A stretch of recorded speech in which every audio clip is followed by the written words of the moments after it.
الحمد لله نحمده ونستعينه ونستغفره ونؤمن به ونتوكل عليه ونعوذ بالله من شرور أنفسنا ومن سيئات أعمالنا من يهده الله فلا مضل له ومن يضلله فلا هادي له ونشهد أن لا إله إلا الله وحده لا شريك له ولا نظير له ولا وزير له ولا معين له ولا مشير له وصل على سيد الرسل وخاتم الأنبياء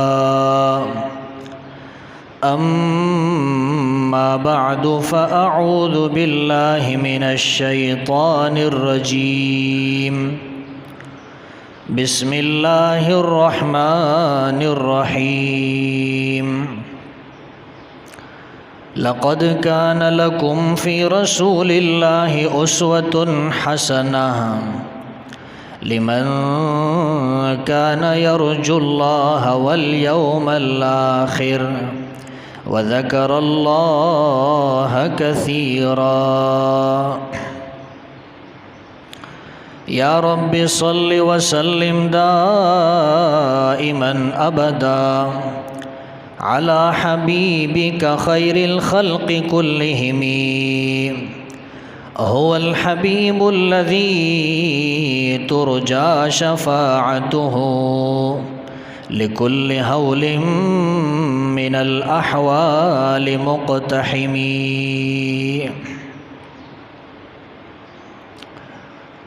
انتہائی واجب الاحترام قابل قدر سامعین کرام،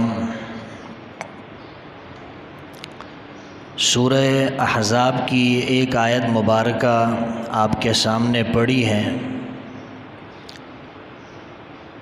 جس میں اللہ تبارک و تعالی نے مسلمانوں کو اس بات کا حکم دیا ہے اور پابند کیا ہے کہ وہ رسول اللہ صلی اللہ علیہ وسلم کے اسوہ حسنہ کو اپنانے کی کوشش کریں۔ پیغمبر صلی اللہ علیہ وسلم کا جو طریقہ تھا، آپ کی جو سنت تھی، اس سنت کی پیروی کریں، اس کی اتباع کریں۔ اللہ کے رسول کو اپنے لیے آئیڈیل سمجھیں، مقتدا سمجھے، اور اللہ کے رسول کی اتباع کو اپنے اوپر لازم سمجھیں۔ اسی کے اندر انسان کی کامیابی بھی ہے، اسی کے اندر انسان کی کامرانی بھی ہے، فلاح کا دار و مدار بھی اسی کے اوپر ہے۔ اللہ تعالیٰ نے حضور صلی اللہ علیہ وسلم کو جو صفات عطا فرمائی تھی، وہ صفات ہر لحاظ سے آپ کے اندر کامل اور مکمل طور پر پائی جاتی تھی۔ آپ کے حسن کو دیکھ لیجئے تو وہ کامل اور مکمل ہے، آپ کے اخلاق کو دیکھیے تو وہ کامل اور مکمل ہے، آپ کی شجاعت اور بہادری کو دیکھیے تو وہ کامل اور مکمل ہے، آپ کی سخاوت کو دیکھیں تو وہ بھی کامل اور مکمل ہے۔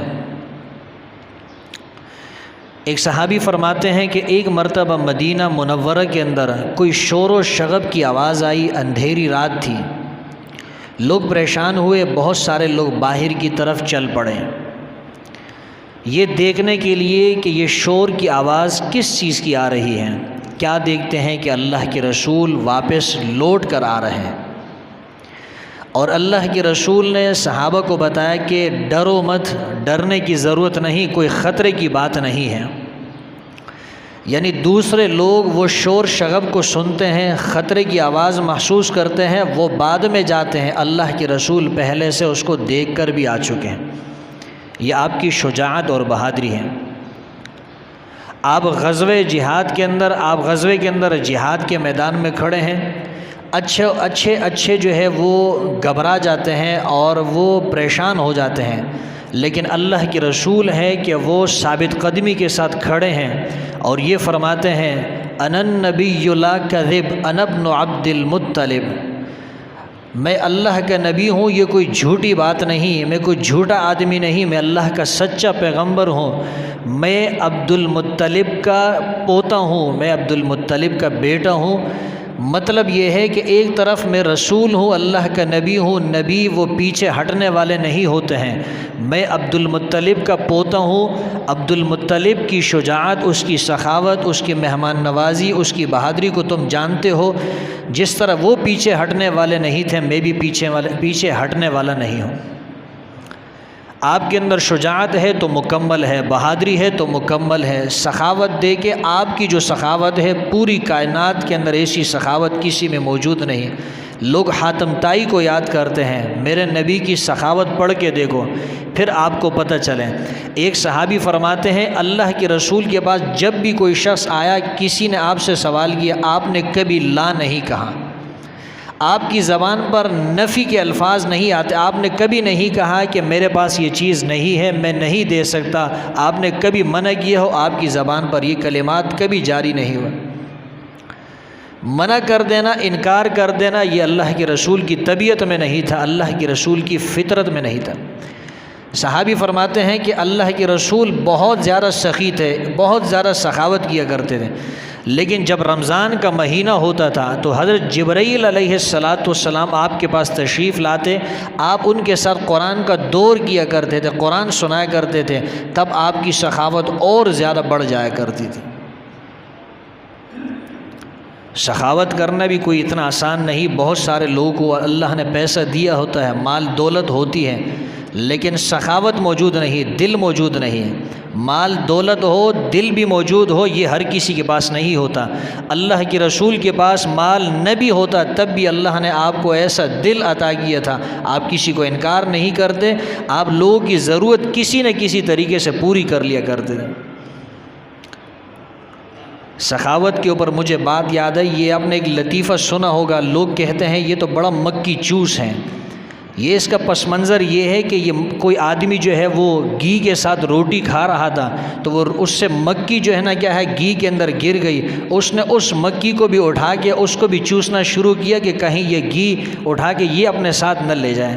وہیں سے یہ مشہور ہو گیا کہ بھئی یہ کنجوس لوگوں کو مکی چوس کہا جاتا ہے۔ وہ ایک آدمی تھا، کنجوس آدمی تھا، وہ اپنے بچوں کو کھانا کھلاتا تھا تو گھی کا ڈبہ اس نے رکھا ہوا تھا، جب کھانے کا وقت ہوتا اپنے بچوں کو جمع کرتا، گھی کا ڈبہ سامنے رکھ دیتا اور بچوں سے کہتا کہ بھئی آپ روٹی جو ہے، روٹی کا نوالا توڑ کے آپ اس ڈبے کے ساتھ لگا کے کھایا کرو۔ بچے اسی طرح کیا کرتے تھے۔ جب بچے کھانے سے فارغ ہو جاتے، وہ صاحب جو ہے اس گھی کے ڈبے کو الماری کے اندر، شوکیس کے اندر رکھ کے اس کو تالا لگا دیا کرتے تھے۔ ایک دن کہیں باہر چلے گئے، جب باہر چلے گئے تو کافی ان کو دیر ہو گئی، ان کو یاد آیا کہ کھانے کا وقت ہو چکا ہے، پتہ نہیں میرے بچوں نے کس چیز کے ساتھ کھانا کھایا ہوگا۔ جب یہ واپس لوٹ کر آیا تو بچوں سے پوچھا کہ بھئی تم نے آج کھانا کھایا ہے؟ انہوں نے کہا جی ابا جان ہم نے تو کھانا کھا لیا ہے۔ تو پوچھا کس چیز کے ساتھ کھانا کھایا ہے؟ کہا ہم نے الماری کے ساتھ روٹی لگا کے کھانا کھایا ہے۔ تو باپ نے کہا اتنے فضول خرچ ہو، کبھی ایک دن تو تم بغیر گھی کے کھا لیتے نا، ایک دن میں موجود نہیں تھا، ایک دن گزارا کر لیتے، بغیر گھی کے کھانا کھا لیتے ہیں۔ تو ایسے کنجوس لوگ بھی موجود ہیں، آپ نے دیکھا ہوگا، مشاہدہ کیا ہوگا کہ وہ کہتے ہیں کہ چمڑی جائے پر دمڑی نہ جائے۔ وہ آپ کے ساتھ محنت بھی کریں گے، کچھ بھی کر لیں گے، لیکن 1 روپے دینے کے لیے تیار نہیں ہوں گے۔ اللہ کے رسول کی سخاوت بہت زیادہ تھی، بہت زیادہ سخاوت تھی۔ رمضان کے مہینے میں آپ کی سخاوت بڑھ جایا کرتی تھی۔ اور میں تو یہ کہتا ہوں جو آپ کے صحابہ تھے، آپ کے غلام تھے، ان غلاموں کے جو غلام ہیں، جو صحابہ کو ماننے والے ہیں ان کی سخاوت آپ دیکھ لیجئے۔ رمضان کے مہینے میں لوگ کتنی سخاوت کرتے ہیں، کتنی غریبوں کو مدد کرتے ہیں، کتنے غریبوں کو کپڑے پہنائے جاتے ہیں، کتنے غریبوں کو افطاری کرائی جاتی ہے، کتنے غریبوں کے گھروں میں راشن ڈالا جاتا ہے، کتنے غریبوں کو کھانا کھلایا جاتا ہے۔ جو اللہ کے رسول کے ماننے والے ہیں، آپ کی سنت کے اوپر چلنے والے ہیں، وہ آج بھی آپ کی اس سنت کو زندہ کرتے ہیں۔ لوگ کہتے ہیں انگریز لوگوں کی بڑی مدد کرتے ہیں، یہ کرونا کے اندر تحقیق سے ثابت ہوا ہے، کرونا کے اس زمانے کے اندر کہ جتنی مدد پاکستانیوں نے غریبوں کی ہے، پوری دنیا کے اندر اتنی مدد کسی نے نہیں کی ہے۔ یہ کیوں؟ یہ اللہ کے رسول کی سنت کو زندہ کرنے والے ہیں، یہ رسول اللہ صلی اللہ علیہ وسلم کے متبع ہیں، آپ کے پیروکار ہیں۔ اور آپ دشمنوں کے ساتھ اللہ کے رسول ایسا معاملہ کیا کرتے تھے، آپ کے خون کے پیاسے آپ کے دوست بن جاتے تھے، آپ پہ جان نچھاور کرتے تھے۔ اللہ کے رسول نے 30 آدمیوں کا لشکر بھیجا اہل یمامہ کی طرف۔ وہ 30 آدمی یمامہ کے سردار سمامہ ابن اسال ان کو پکڑ کے لے کر آیا، بعد میں مسلمان ہو گئے تھے حضرت سمامہ ابن اسال رضی اللہ تعالیٰ عنہ۔ بخاری کے اندر یہ واقعہ موجود ہے۔ جب سمامہ رضی اللہ تعالیٰ عنہ کو گرفتار کر کے لائے، اللہ کے رسول نے حکم دیا اس کو مسجد کے ستون کے ساتھ باندھ دیا جائے، اس کو مسجد کے ستون کے ساتھ باندھا۔ پھر اللہ کے رسول خود اس کے پاس تشریف لائے۔ جب انسان کے خون کا پیاسا دشمن انسان کی قید کے اندر ہو، پھر اس وقت وہ دشمن کیا سوچتا ہے کہ میرے ساتھ کیا سلوک ہونے والا ہے، اور جس کے کنٹرول اور قید میں ہوتا ہے وہ بھی سمجھتا ہے کہ میں اس کے ساتھ کیا کچھ کر سکتا ہوں۔ اللہ کے رسول آئے، آپ نے فرمایا کیا حال ہے آپ کا؟ سمامہ ابن اسال نے فرمایا بہت اچھا حال ہے۔ سمامہ ابن اسال نے فرمایا ان تقتلنی تقتل ذا دم، ان تقتلنی تقتل ذا دم، وان تنعم تنعم على شاکر، وان كنت تريد المال وان كنت تريد المال فسل منه ما شئت۔ سمامہ ابن اسال بھی بڑا ہوشیار سمجھدار آدمی تھے۔ کہنے لگے اگر آپ نے مجھے قتل کیا، ایک خونی آدمی کو قتل کرو گے، خونی آدمی کو، اس کے علماء نے کئی مطلب لیے ہیں۔ ایک مطلب اس کا یہ ہے اگر آپ نے مجھے قتل کیا، میں نے بھی آپ کے لوگوں کو قتل کیا ہے تو اس کے بدلے میں ہی مجھے قتل کیا جائے گا۔ دوسرا مطلب اس کا یہ اگر آپ نے مجھے قتل کیا، میں سمامہ ابن اسال یمامہ کا آدمی ہوں، معمولی آدمی نہیں، مجھے قتل کرو گے میرے لوگ آپ سے بدلہ لیں گے۔ لیکن ساتھ یہ بھی کہا وَإِن تُنْعِمْ تُنْعِمْ عَلَى شَاكِرٍ، اگر آپ نے میرے ساتھ احسان کا معاملہ کیا، میں کوئی عام آدمی نہیں، میں بڑا شکر گزار اور بڑا قدردان آدمی ہوں، آپ نے مجھ سے احسان کیا اس سے زیادہ احسان آپ کے ساتھ کروں گا۔ وَإِن كُنْتَ تُرِيدُ الْمَالَ فَسَلْ مِنْهُ مَا شِئْتَ، مال چاہیے جتنا مال چاہیے آپ بولی لگائے، آپ کو اتنا مال ملے گا۔ اللہ کے رسول چلے گئے، اسی حالت میں اس کو چھوڑ دیا۔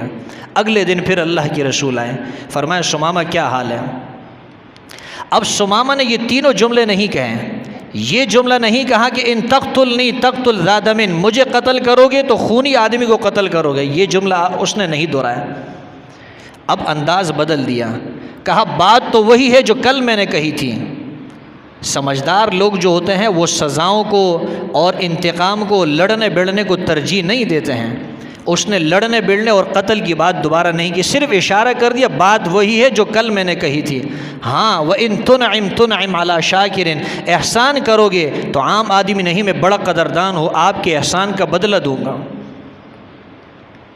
اللہ کے رسول اسی حالت میں چھوڑ کے چلے گئے۔ تیسرے دن پھر اللہ کے رسول تشریف لائے، اللہ کے رسول نے فرمایا سمامہ بتاؤ کیا حال ہے؟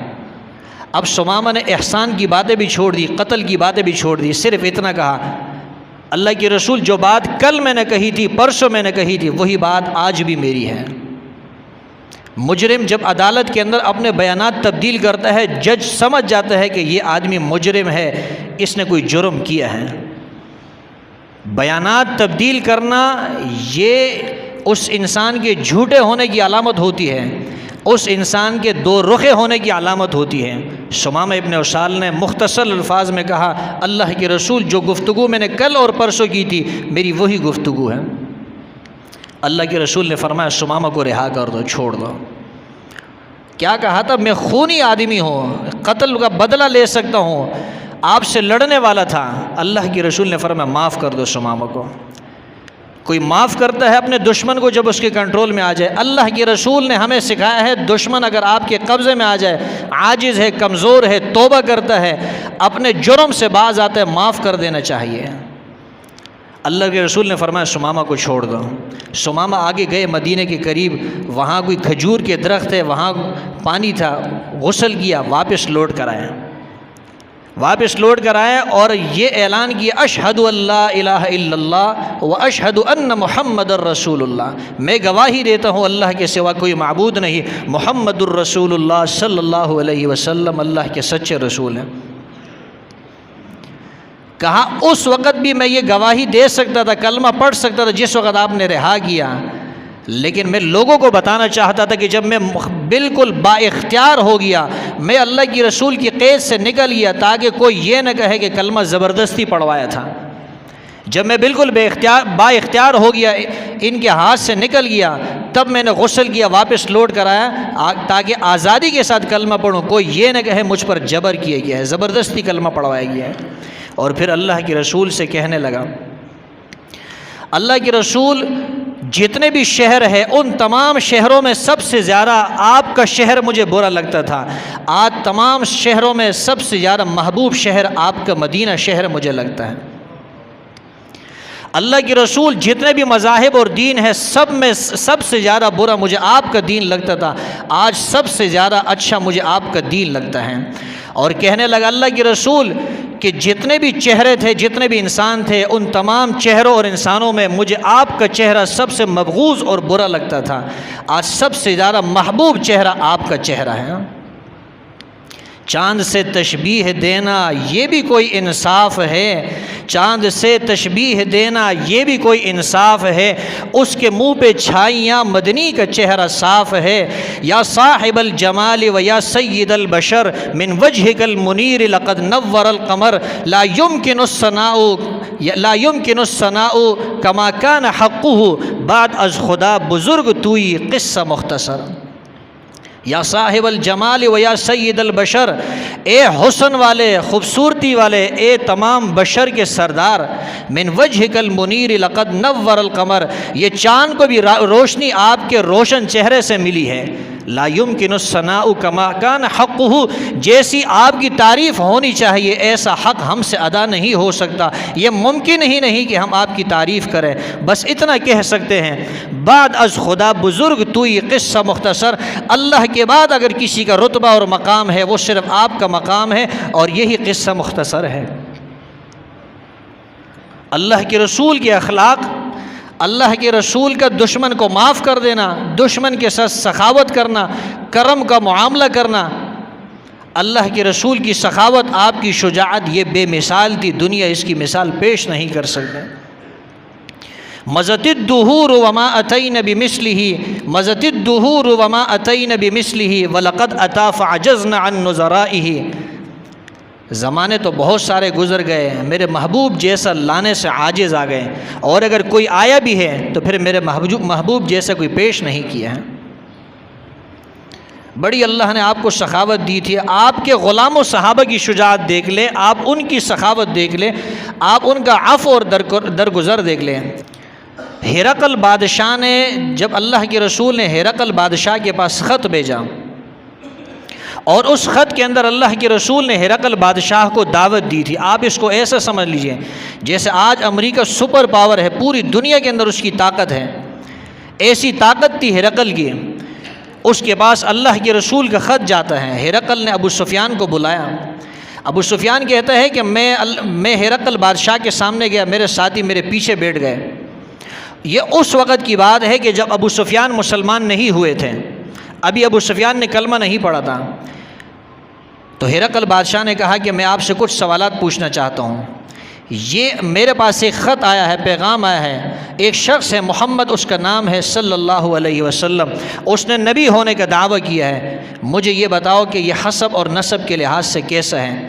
ابو سفیان کہنے لگا کہ میرے دل میں آیا کہ میں جھوٹ بولوں، لیکن پھر ضمیر نے مجھے ملامت کیا، لوگ کہیں گے ابو سفیان سردار ہو کے جھوٹ بولتا ہے۔ کہنے لگا، میں نے کہا دل کے اندر سوچ لے کہ سچ سچ ہی بولنا ہے۔ میں نے کہا بادشاہ ہرقل جو ہے ہرقل بادشاہ اللہ کے رسول جو ہے ہوا ذو حسب فینا، سب سے اعلیٰ حسب اور نسب والے وہ اللہ کے رسول ہیں۔ بادشاہ نے پوچھا کہ یہ بتاؤ کہ جو لوگ اس پر ایمان لاتے ہیں اس کے پیروکار ہیں، وہ کمزور لوگ ہیں یا مالدار لوگ ہیں؟ ابو سفیان کہنے لگا میں نے کہا کمزور اور غریب لوگ ہیں۔ بادشاہ نے پوچھا کہ ان کی تعداد میں اضافہ ہو رہا ہے یا کم ہوتے جا رہے ہیں؟ ابو سفیان نے کہا میں نے کہا دن بدن وہ بڑھتے جا رہے ہیں۔ ہرقل بادشاہ نے پوچھا کہ اس کے باپ دادا میں سے کوئی بادشاہ گزرا ہے، کسی نے حکومت کی ہے؟ ابو سفیان نے کہا کہ اس کے باپ دادا میں سے کوئی بادشاہ نہیں گزرا۔ پھر ابو سفیان سے سوال کیا گیا کہ جب اس کے باپ دادا میں سے بھی کوئی بادشاہ نہیں گزرا ہے، اس نے نبوت سے پہلے کبھی جھوٹ بولا ہے؟ ابو سفیان نے کہا نبوت سے پہلے بھی جھوٹ نہیں بولا۔ کہا اس کے ساتھ کبھی تمہاری لڑائی ہوئی ہے؟ کہاں لڑائی ہوئی ہے، ایک مرتبہ یہ ہم پر غالب آئے ہیں، ایک مرتبہ ہم ان پہ غالب آئے ہیں۔ بدر کے اندر ان کو کامیابی ملی، احد کے اندر ہمیں کامیابی ملی۔ اگرچہ احد کے اندر بھی اللہ کے رسول اللہ نے ایمان والوں کو کامیابی دی تھی، لیکن وقتی طور پہ جو شکست ہوئی تھی ابو سفیان نے اس کا ذکر کیا۔ ہرقل بادشاہ نے کہا نبی وہی ہوتا ہے جو اعلیٰ حسب اور نسب والا ہوتا ہے۔ آپ نے کہا یہ حسب نسب والا ہے، معلوم ہوتا ہے اللہ کا پیغمبر ہے۔ اللہ کے نبی کی اتباع کرنے والے کمزور لوگ ہی ہوتے ہیں، معلوم ہوتا ہے یہ اللہ کا پیغمبر ہے۔ اللہ کے نبی کے ماننے والوں کی تعداد بڑھتی رہتی ہے، وہ گھٹتی نہیں ہے، معلوم ہو یہ اللہ کا سچا پیغمبر ہے۔ آپ نے کہا نبوت سے پہلے جھوٹ نہیں بولا اس نے، اللہ کے نبی جھوٹ نہیں بولا کرتے ہیں۔ آپ نے کہا اس کے باپ دادا میں سے پہلے کوئی بادشاہ نہیں گزرا ہے، اگر کوئی گزرا ہوتا میں یہ سمجھتا کہ یہ بادشاہت کو حاصل کرنے کے لیے اس طرح کا دعویٰ کر رہا ہے، معلوم ہوتا ہے یہ اللہ کا سچا پیغمبر ہے۔ ابو سفیان کہتا ہے کہ میں سمجھ گیا کہ اللہ کے رسول کی شان تو بہت ہی بلند ہو گئی، کیوں نہ بلند ہوتی کہ اللہ نے یہ شان بلند کی ہے۔ بڑی تفصیلی حدیث ہے، میں نے خلاصہ آپ کے سامنے ذکر کیا ہے۔ اللہ کے رسول کی سچائی، آپ کی صداقت، امانت، دیانت، شجاعت، سخاوت کا اعتراف، اقرار تو دشمن بھی کیا کرتے تھے۔ اللہ سے دعا ہے ہمیں رسول اللہ صلی اللہ علیہ وسلم کی اتباع نصیب فرمائے۔ وآخر دعوانا ان الحمد للہ رب العالمین۔